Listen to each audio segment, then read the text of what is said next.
How to fix unable to sign out of Samsung with processing failed message on Samsung phone.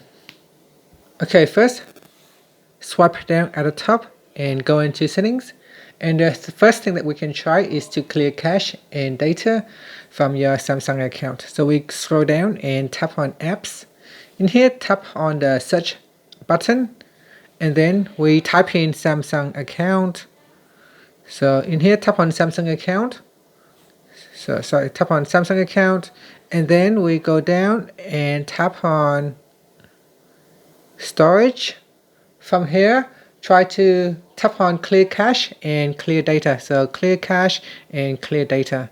Okay, first try that and then go back into your settings and see if you can now sign out of your Samsung account.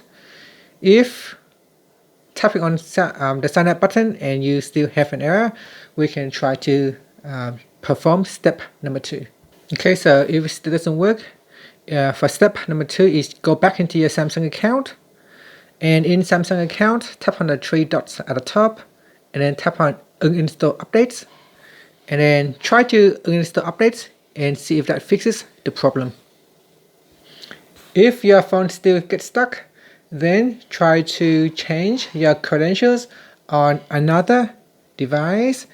You can go to a web browser. So here we can open up a web browser and try to go to your Samsung website and change the account password.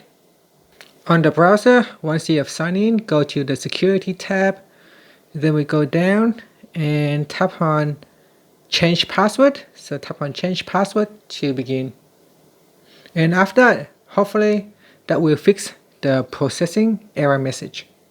Lastly, another thing that you can try is to fix the time sync and network settings. Samsung Security Verification Service will reject sign-out handshakes if your phone's clock differs from server time by even a few seconds. So go into settings. Then we tap on General Management.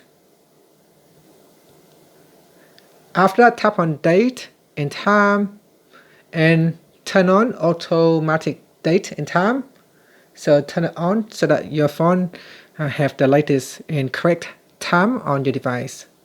Okay, so give that a try and hopefully it will fix all the problem. Thank you for watching this video. If you found it helpful, please like and subscribe to my channel for more videos.